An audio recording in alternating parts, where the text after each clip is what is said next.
Hello, hello, hello. Good evening. Good evening. Good evening. Good evening. Good evening.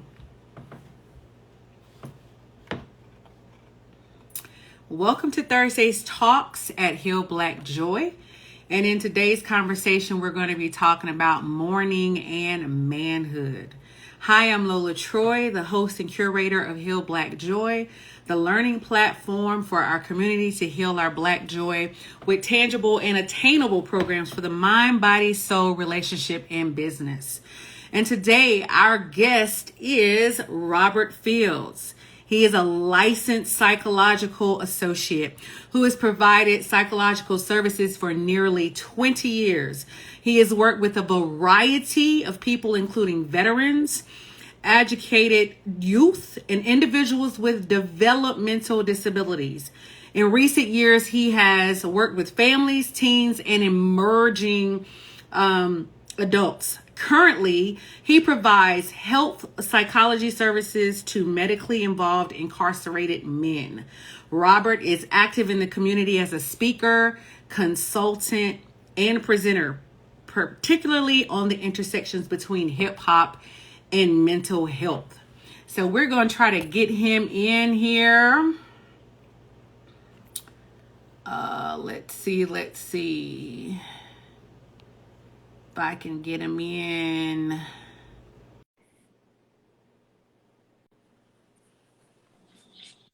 Welcome. Yo, what's up?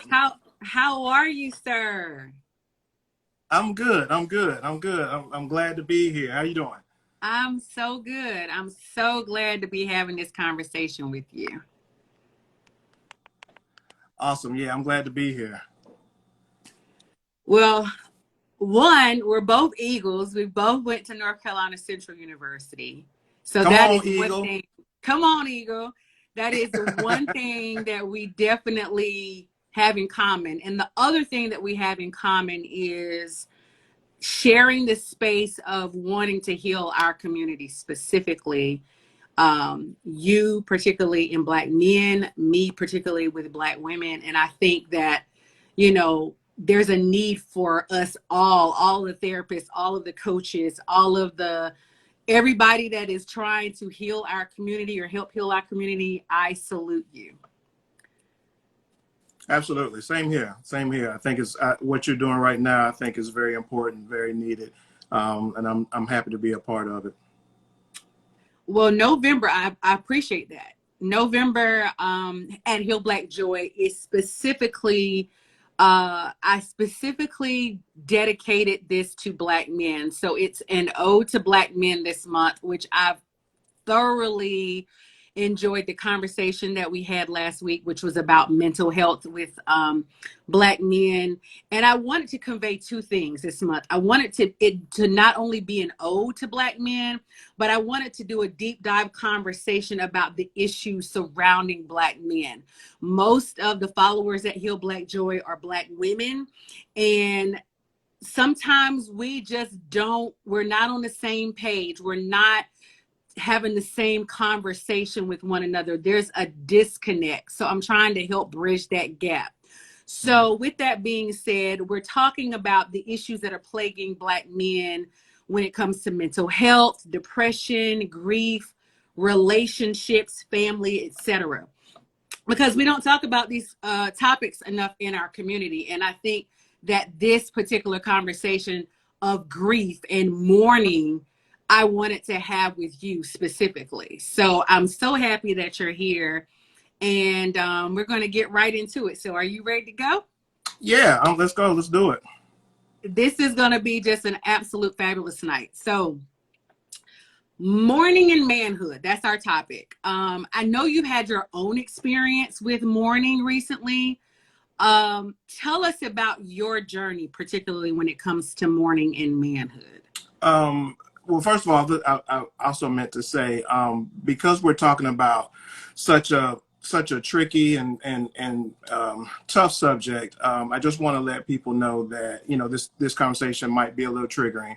And so just to kind of keep that in mind as you're listening, if you decide to stop at this point, it's fine. If you decide at some point during this conversation to stop. Do what's best for you. Your wellness far outweighs anything that we're going to talk about today. Um, Absolutely. and then also just to recognize that this isn't therapy, and so I don't want anything to prevent or substitute someone getting like therapeutic services around these issues, because again it can be a little tricky and triggering. Absolutely. For me, I lost my mother about a year and a half ago, suddenly, unexpectedly, and it has been a journey over the past year and a half. And so it's been a roller coaster of emotions, some good days, some bad days, and everything in between. Emotions that range from being sad to being angry. Sometimes there's joy mixed in there at times, but definitely a challenging road. And one of the things that I'm learning to accept is that this is an ongoing process. It's going to be lifelong.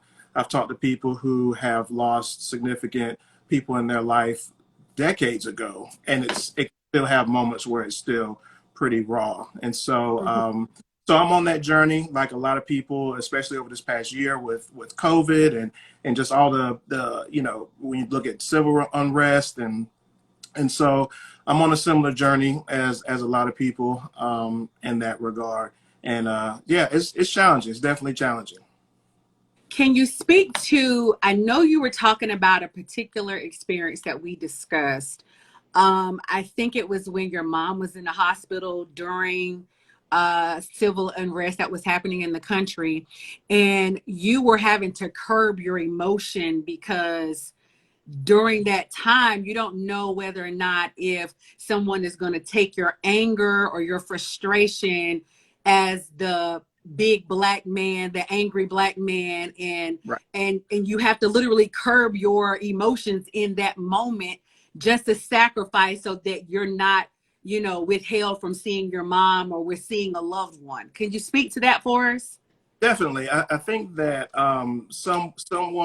people who look like me, my size, my appearance, just being a black male in general, I think that we a lot of times are not afforded the opportunity to express our emotions.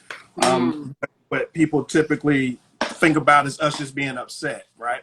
But when you're going through something very traumatic and going through a very difficult time, you're going through a range of emotions just like anyone else. And so there is a piece of recognizing that you have to be mindful of it in a way that some other people may not have to be mindful of it.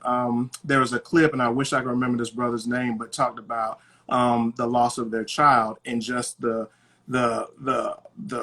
anger that he was experiencing in that moment, but also recognizing that I have to be mindful of my surroundings because of how this right. come across. And so imagine going through these different things and having to curtail your actual emotion around it. Um, and what kind of impact that has on someone as they're trying to grieve or work through a challenging situation.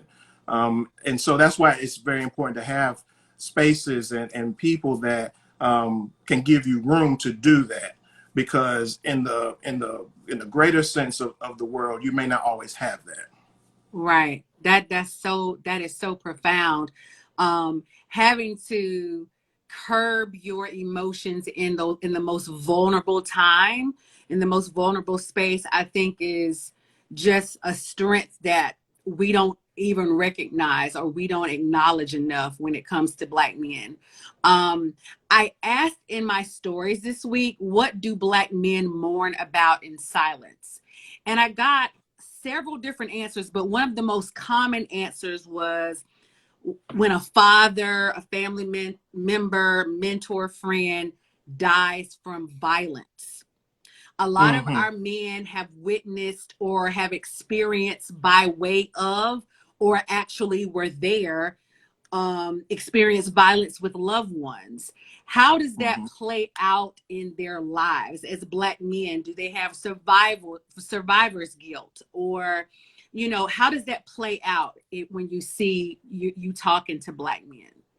Well, it varies from individual to individual, of course. Some people are able to process those situations in a different way than others.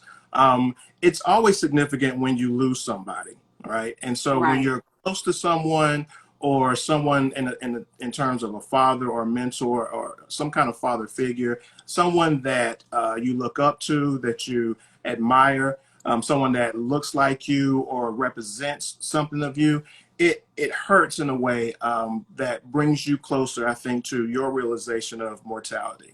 When a death happens that's close to you, or death that's around you, it is a stark reminder that it could, in some senses, it could be that could have been me. You know, right, what could I have done to prevent this thing? What right. if I'd been there? What if, had I not been there, like what would have happened? So you run through all these things, and so when it's a significant person in your life, you've lost that person, and that's a hard thing. And I think when you talk about with parents, if it's a father or mother, it's there's a different bond. There's a bond that's different between mother and son, and father and son. There's a bond between siblings. There's these different bonds in these relationships, and so it makes it difficult when those things happen. And across time, hopefully people are able to kind of process that and work through it. But it's a really big challenge. It is a big challenge. I think by nature, women were wired to have like this emotional connection or this nurturing connection. Men are not necessarily wired in the same way. And so, how they display their grief or how they come about sharing that emotion is very different most times when they're grieving. Um, what has been your way of getting your emotions out where you feel safe with getting your emotions out? Or if you're talking to your friends, your peers, your colleagues, what has Mhm. been their way of getting those emotions out? Well, one of the things I wanted to point back to is in terms of being wired to show emotions. I think that there's a piece of that, and there's also a piece in terms of society as a whole, and the expectation of how a man should act whenever there's a. Mm, And so I think we've internalized that. We've been yeah, socialized to believe this, and then also because we don't have, we may not have the same experiences in terms of going through emotional situations, not know how to do it. We may not have the model. So if my father and his father and his father have all internalized how I should act as a man when I'm dealing with difficult emotions, then I've learned that generationally, right? So right, I don't right. know how to do it. I may not necessarily know the words for that. Um, for me, it has been finding creative outlets, and also just really trying to manage my space. For me, it has been I've gotten into doing working with plants is one of the things that has helped me with this, and just having friends and loved ones that have been able to provide a space for me. And sometimes people ask me, well, what does that look like? What does it look like to provide space for somebody to hold space? Right. And and really, it is just making sure that the person knows that whatever they're going through is fine, right? So sometimes when people will say, well, what should I say? What I don't know what I should say, and I say, you don't have to say anything. Definitely don't do cliches, right? People would say joy comes in the morning, and I'm like, tell me some Yeah. more about that. Right. Right. Right. Right? Because you just want to make sure that the person, because the person who's grieving is going to go through a lot of different emotions and a lot of different thoughts, and some days they're going to want to talk, some days they're not going to want to talk, some days they're going to be upset and want to vent, some days not. Some days they may be laughing and remembering good memories. And so you just want to be able to just kind of have space where there's no expectation on how the person should be or should act.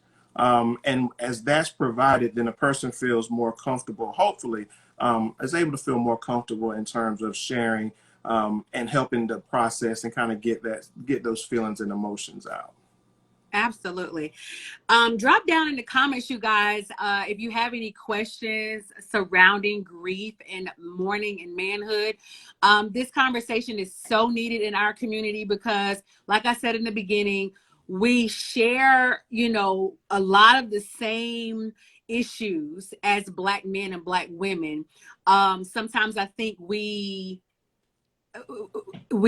don't share in how we portray our emotions in the space when we need to grieve or mourn.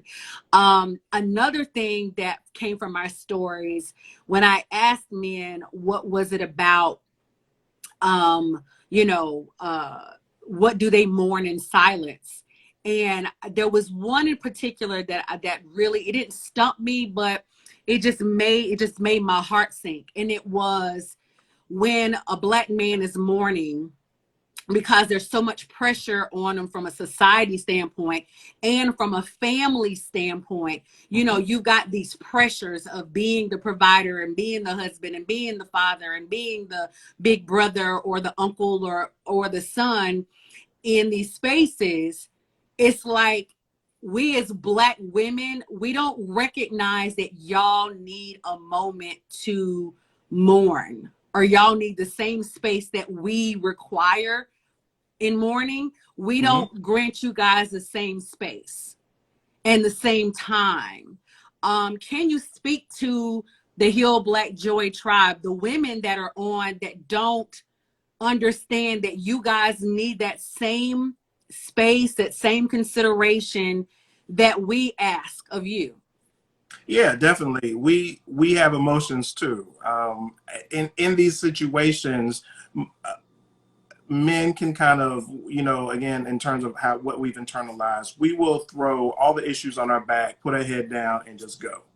And so we recognize that, especially if you're in a position where all the things you said, you're the father, you're the husband, you're the mate, you have to work, you got kids, like you're responsible for the deceased person's responsibilities. There are a lot of things that you're holding space for while you're trying to mourn, right? So you're trying to make sure everything else is okay as well. And so, but the difference that you've kind of pointed out is that men will tend not to say anything about it. And so we'll do all these things and we'll be experiencing all these things. But for us, it is, sometimes we can be very practical. And it's just like, these things need to get done. So let me do these things. And, I will save time for myself later. And so I think it's just in recognizing that even though someone's not necessarily talking about it, that they are going through these things. And just to provide that space, so when they're ready to talk about it or they're ready to share however it is that they choose to share, that they feel comfortable knowing that space is there. Because again, some people may not want to talk about it. I mean, it's a traumatic experience. And so some people may not want to talk about it at the time. And also being busy sometimes can be therapeutic for some people. That helps them kind of get focused on something else as the situation is going on. So it's just kind of providing that space so when the person is ready to express themselves and talk about it and however that they do it, that it's there. You said something so key. You were saying, and this is from the story, mourning in silence. And something about that is very, very sad to me. Why is it that men, and I know this is a real broad question, but why is it that our men don't feel safe enough to share why they're mourning, or is it because we don't give them the safe space that they need in sharing with us, or is it's just learned behavior? It's a pattern that they've seen growing up. I I think know it's some. that's kind of layered, but Yeah, I think it's some of everything. I think that some of this is learned. Some of this is thinking that if I show emotion, then I'm perceived as weak and unable to handle what's going on. And then in some situations, it may not be it may not be conducive to show these emotions. You might be in a situation mm, or in an environment where showing all these emotions may not be in your best interest, and you recognize that. So I think it's a lot of different reasons why. I think the big piece, particularly when we're talking about relationships, is being able to just communicate this, just being able to talk, in terms of what someone needs and what they don't need. Sometimes it's just like, what do you not want me to do? You know what I'm saying? As much right, as what do you want me to do? Um, right. and so I think in terms of like, that kind of combination, it comes down to conversation and communication between those people and trying to edge out what this will look like. I know with the race relations that are going on in America right now, I mean, especially during COVID, when George Floyd was murdered on national TV and we all saw it play out. I know you were saying sometimes environments are not conducive for mourning, right? Right. They're not Right. conducive for mourning. Um, I think naturally Black men have this instinct of knowing when it's conducive and when it's not conducive. Whereas Black women, we might know, but we're still like, because we're wired emotionally, we might let it out, at any given moment, any given place. Whereas Black men kind of have this sixth sense of like, this is not really the time or the place to do this Mm-hmm. right now. Mm-hmm. Um, can you speak to that? What is it about you guys' innate behavior that that knows that you got that spidey sense like this is not the time or the place for that? Well, a part of that comes from taking on the role as a protector and provider, and knowing that you know someone's got to be on point. Like someone's got to take point, right? Be And on so guard, right? yeah, right. And so I'll hold space for whoever needs that, for them to have the moment, for them to kind of process and what they need to do. And I'll stay vigilant while everything is going on. Now, Mm. it's not necessarily the most healthy thing, but sometimes that's what someone has to, or some people have to kind of hold the fort, or feel the need to hold the fort when situations happen. And I think sometimes men just kind of take that on. So if you're holding space for all of us, who's holding space for you? Well, that's when you, you really You see what I'm saying? Like yeah, we're in this absolutely. cycle. We're in this cycle, and I'm saying this to heal Black joy women. We're in this cycle where Black men. I know there are a lot of times it's polarized that Black men are not doing enough, and they're not doing whatever. I don't want to have that conversation anymore because we can always point the finger at each other, right? We Mm-hmm. both have our issues for sure, but if Black men are taking on the problems of the world out when they walk out the door, and we take on those problems too, but you guys take on those problems from a very different vantage point.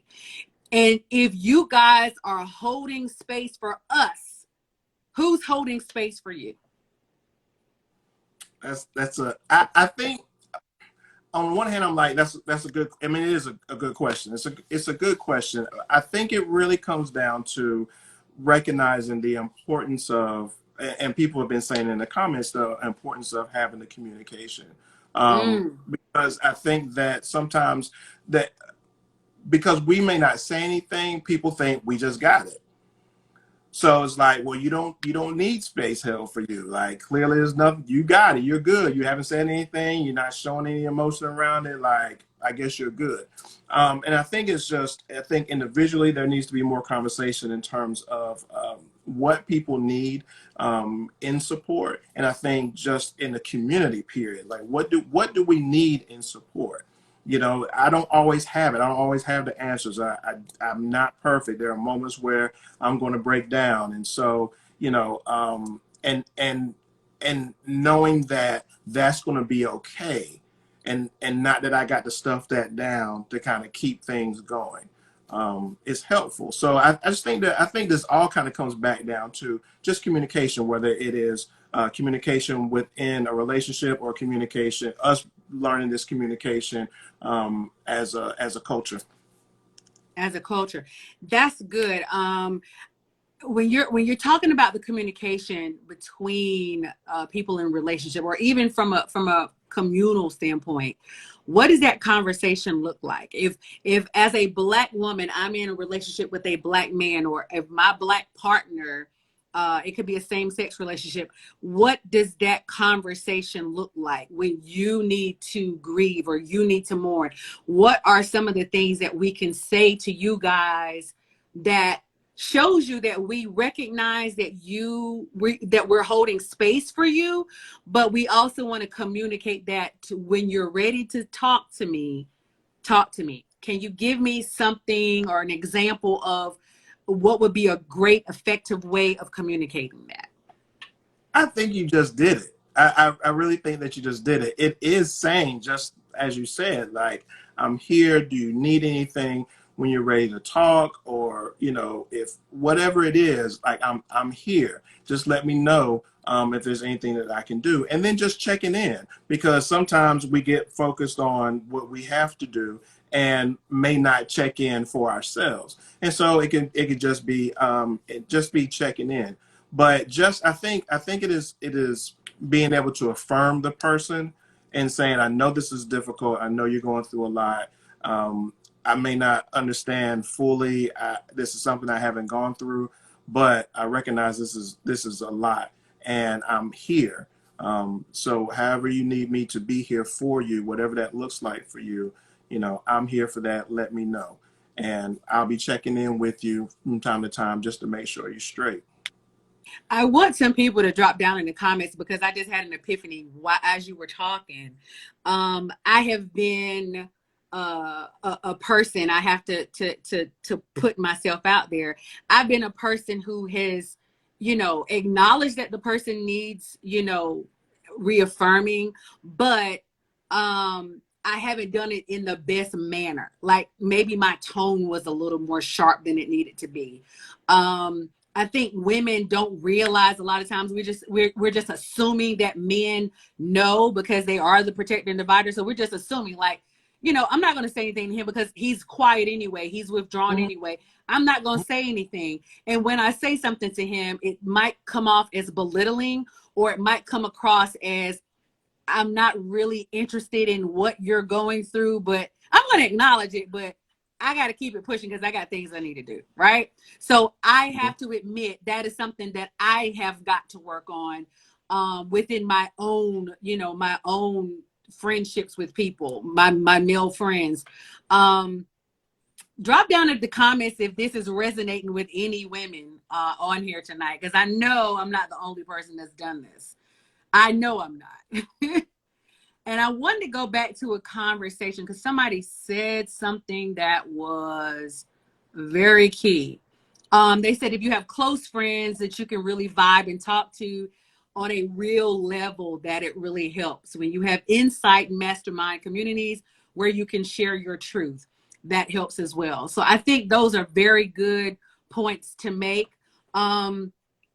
I know you work within the prison system, and I know that you can't speak about any particular patient due to HIPAA.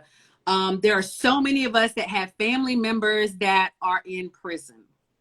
Can you share any common struggles that men in prison mourn about, so that we can understand this journey for them and for the families who have members of their family in prison?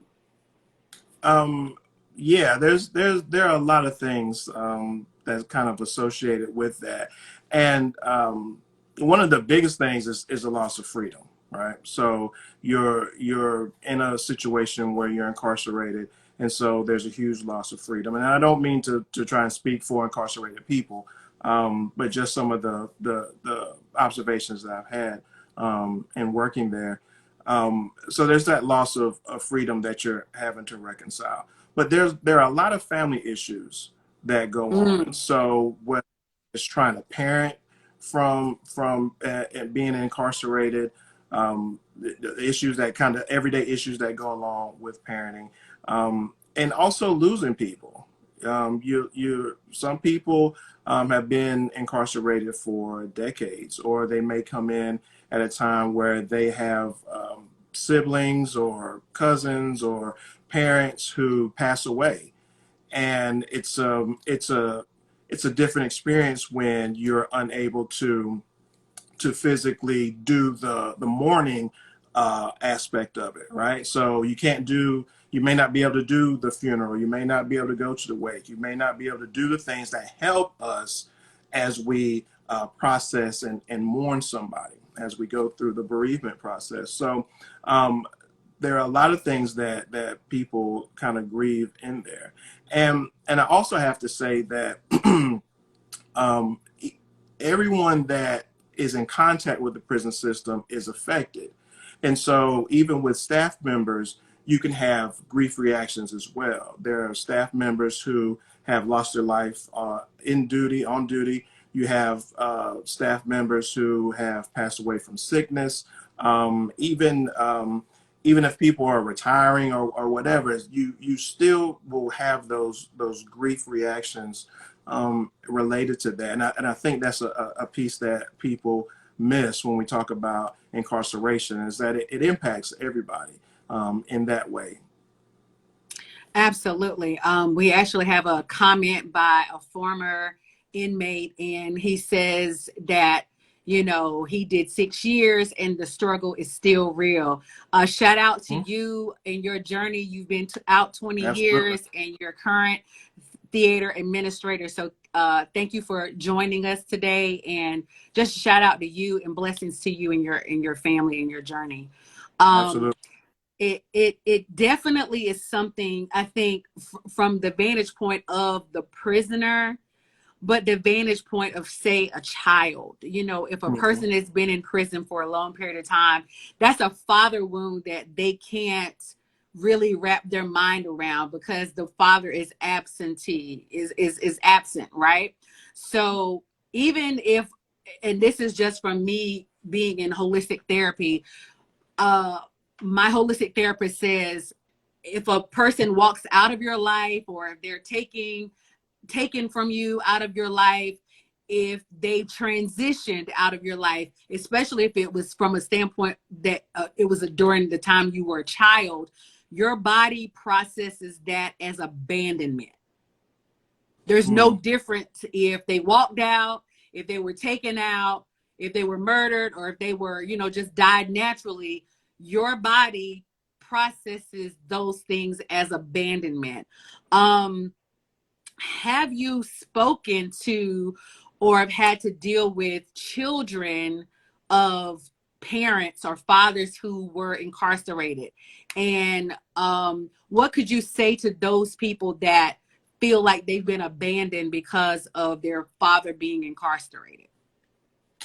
My experience is more so with the people who have been incarcerated, so with the fathers who have been incarcerated, and Okay. I can say that you know, in terms of having to navigate their kids' feelings about them being incarcerated can be very challenging. And one of the biggest things that has been helpful is having contact, is getting mail and getting phone calls, so there is some contact going on.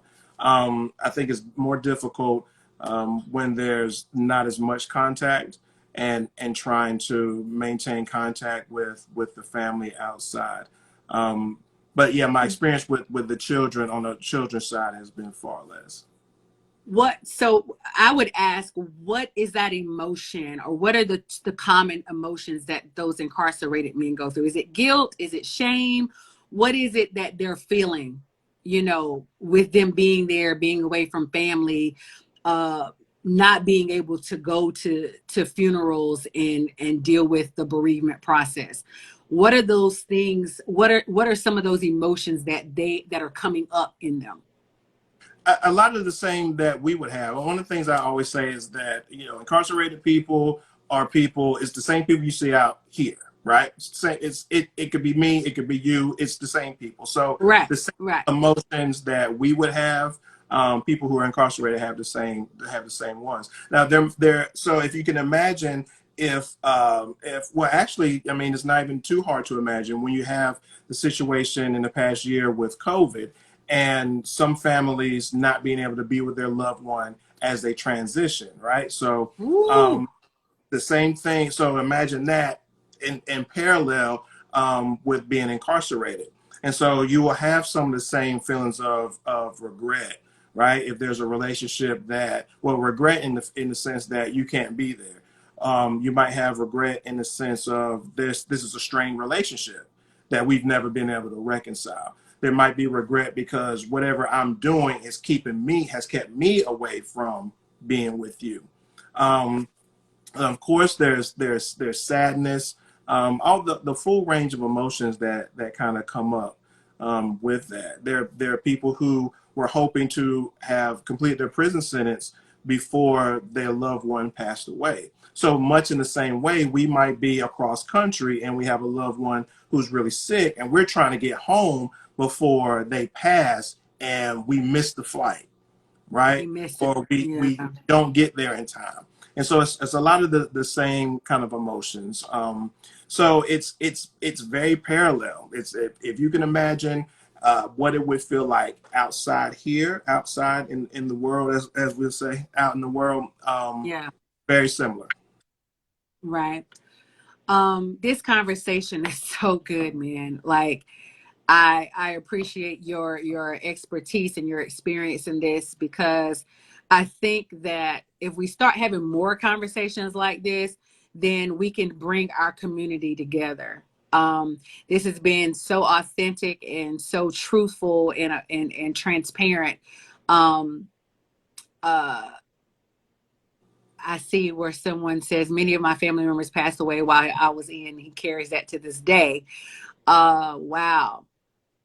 What is it, if there was something that you could say to, there are two things. What could you say to Black women that helps with mourning and manhood? And also, what could you say to Black men that would be impactful and transformative in their mourning and manhood? I think for women, it's just to and I feel like women, and I mean you can speak better to it than me, but I feel like women do a good job in affirming and trying to hold space.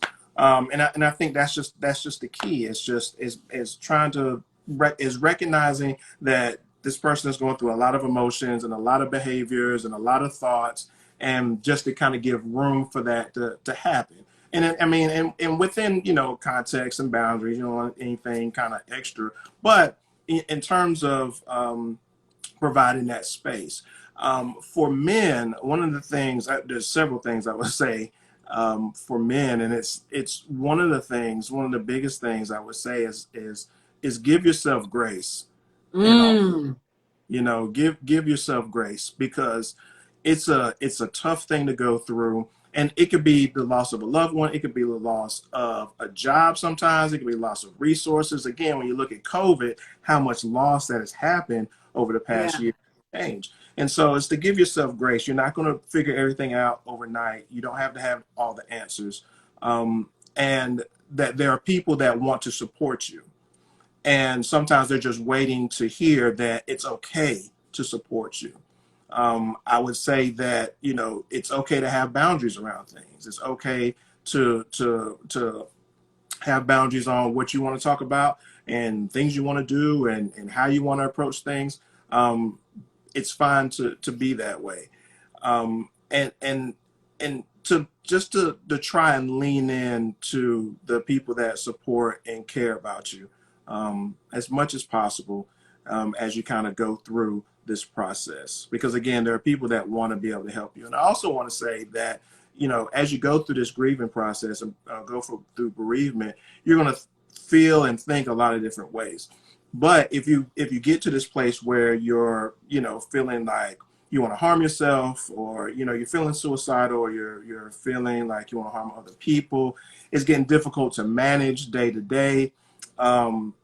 If you're thinking about, or even on the end of, you're thinking about, you know, how do I integrate all this? How do I reconcile this death or loss, or whatever loss this is, or how can I integrate all this? Then to seek out therapy, seek out counseling, you know, and it may be that, you know, if it's more on the end of, you know, these extreme mood changes and these thoughts of harm, that you may need just therapy just on that end of it, right? Right. Uh, Depression, you know, depression might spin out of this, or anxiety might spin out of this, and you might need treatment for that. On the other side of it, it might be you just need skills to learn how to cope with this loss, and counseling is fine for that, as well.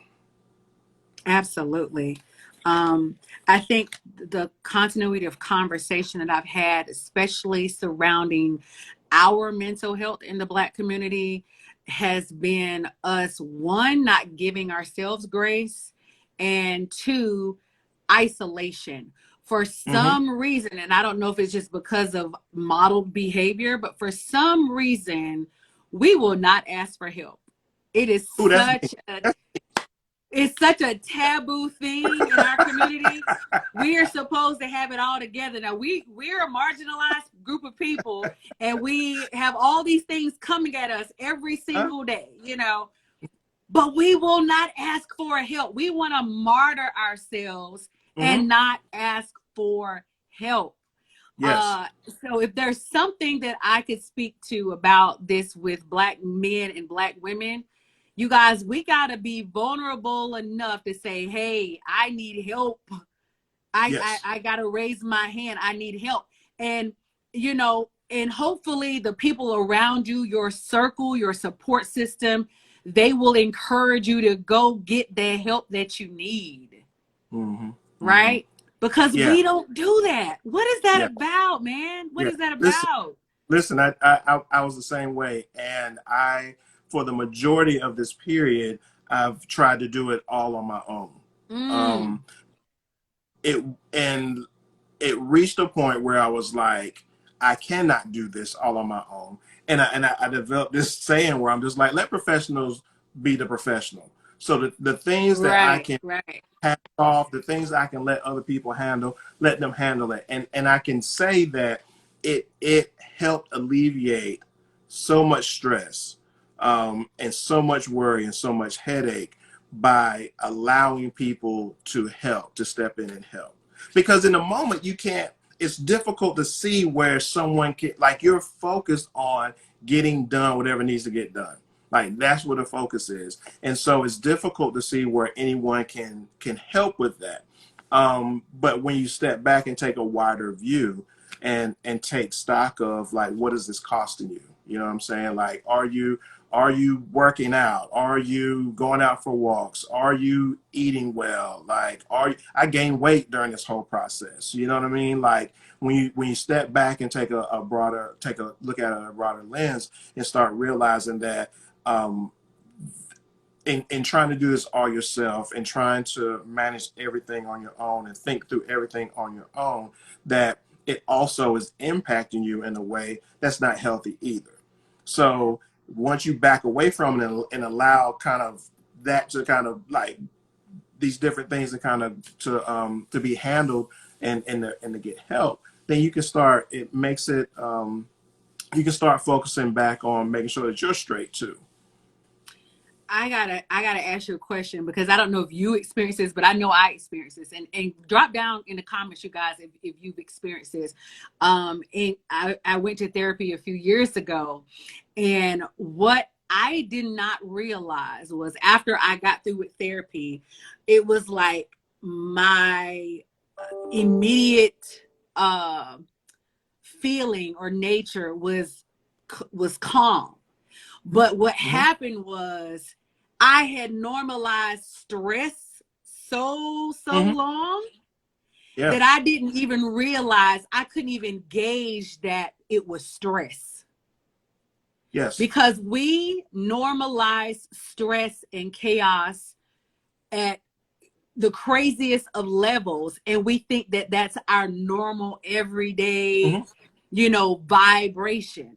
When Mm-hmm. you go somewhere, like if you go to therapy, or you start taking on holistic care, you then realize, oh my God, I was really stressed out, and I didn't even realize it Didn't until realize it. I took the approach of going to get some help. Yeah, people are like, yeah, what, putting their hand up, like, that was me. That was me. Yeah. um And when you, I'm sorry, go ahead. no, you go ahead, go ahead. I was just going to say, when you're used to operating in high stress kind of situations and environments and just life in general, what is a little bit more stress? What is a little bit more stress, right? And so you get used to it. You For a lot of us, we're accustomed to working from a place of survival, right? So Mm-hmm. when you add on something else to our plate, what we know to do, and this goes back to the way men kind of think, is that we just throw it on our back and we keep going. And it's not until we unpack it and put it down and start putting it down and realize, wow, this was really heavy. Like, this was really heavy, and I didn't realize it because I'm so used to operating at this level. Operating at this level is good for short bursts because there are times where we just got to, hey, we just got to get some things done. But for the long term, it's completely unhealthy, and it starts to show. It starts to wear on us mentally and physically, spiritually, financially. I mean, this is a difficult process to go through, and it's definitely a marathon and not a sprint. I tell you, when you say physically, what I've seen in my own family, where the men, they get to a certain age and their body just gives way because they've internalized stress all of their life. Mm-hmm. um it does manifest in the body. And it's so, from a standpoint of Black women, you guys, we have got to get our health checkups, because these things, stress will manifest in your body. Of course, blood pressure runs in our community strong. Diabetes runs in our community strong. Cancer runs in our community very strong. And a lot of these things come down to us packing on levels of stress, whether that's grief, whether that's mourning, whether that's, the society issues that we're dealing with, racial issues that we're dealing with, financial issues that we're dealing with, and we internalize it. So with that being said, it's so imperative that we take an assessment of where we are mentally, physically, spiritually, and emotionally, and try to unpack these things so that we're not putting so much stress on our body and our mind. Right. What is in the works for you? I want to get to some hip hop stuff because I'm a big hip hop lover. I know you're a big hip hop lover. How do you use music to convey your feelings, emotions? How does that work for you in this time of mourning and manhood? How does Yeah. music Yeah. how does music work in your life with that? So for me, some people do a lot of different things creatively. One of the things for me is emceeing, and so for me, one of the things that's been a benchmark, I tend to use as a benchmark and mile marker, is that when my mother first passed away, that was the furthest thing from my mind, right? And so Mm. over the past year and a half, it's starting to kind of come back. And so, like, different lines will come, or a hook or something will come, and so that lets me know that things are, I'm starting to kind of integrate this a little better. But it's also in terms of like the skill, right?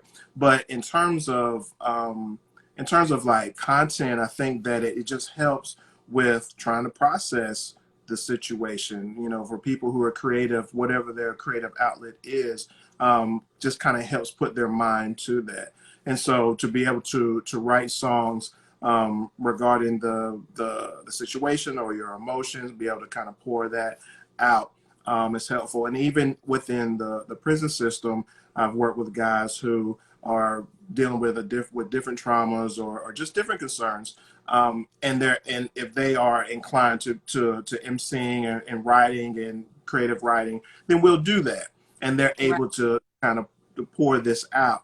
And one of the guys I remember was just like, I've never been able to do this with someone before. I've never talked about these things before. Mm. But able to put it into a rhyme and having and me holding space for them, because people look at hip hop in all types of different ways.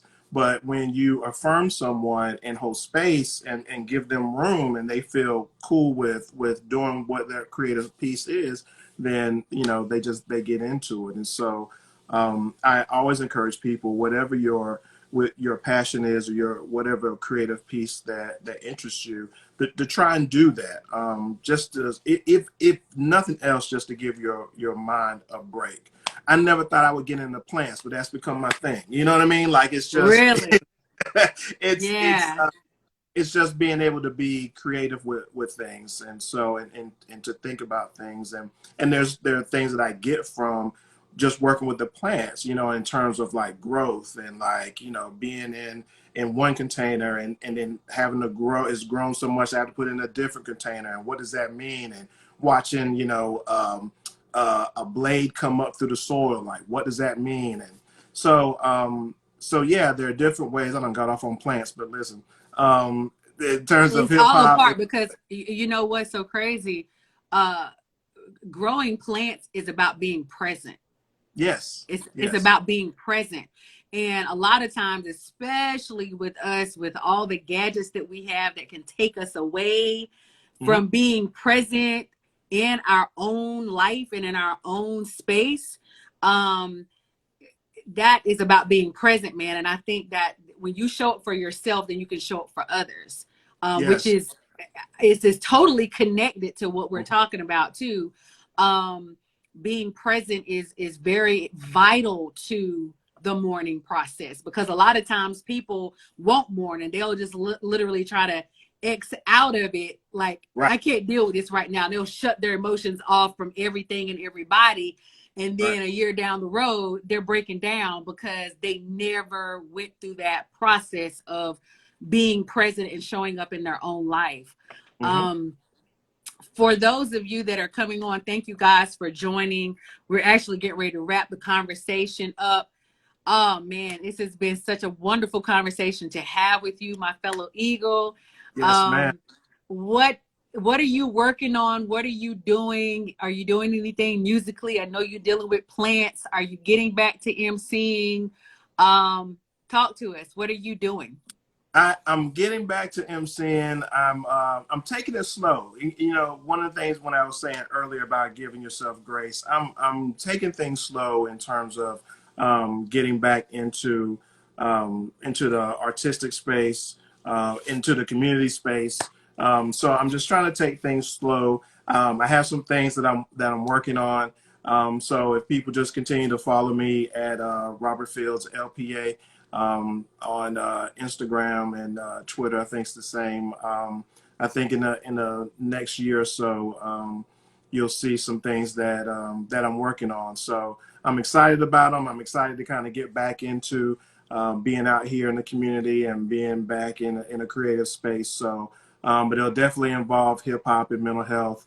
And also with this journey, it'll also there'll be more stuff in terms of grief and lifespan, and there's so much to talk about in regards to that as well. Well, I send you healing energy on your journey in mourning. Thank you. I can't imagine, losing a mom. I actually still have both of my parents, thank God. So I don't understand that journey, but I empathize with those of you who have lost a parent or lost a loved one, because that's a big blow, to anyone's life.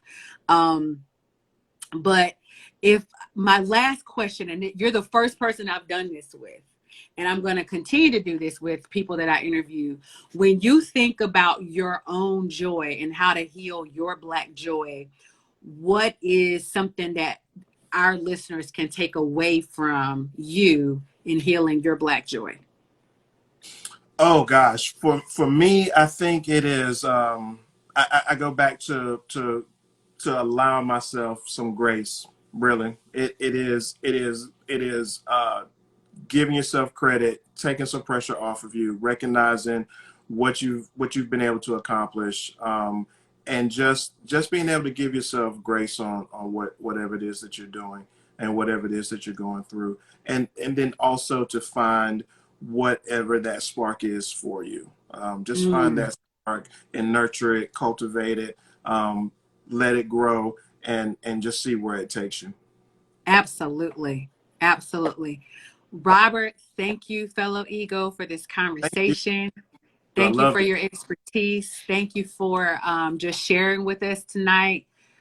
This has been a wonderful conversation to have, and I'm so glad I'm having it with you once again. Thank you, Heal Black Joy Tribe, for tuning in. If you haven't tuned in, we do this conversation weekly, every Thursday night at 8 p.m. on Instagram. Click the link in our bio to sign up for all Heal Black Joy content. If you want to be the first person in the know about webinars, lives, group coaching, workbooks, and more. Also, click like and share. Follow us here on Instagram, Facebook, as well as TikTok to get resources on how to heal your Black joy.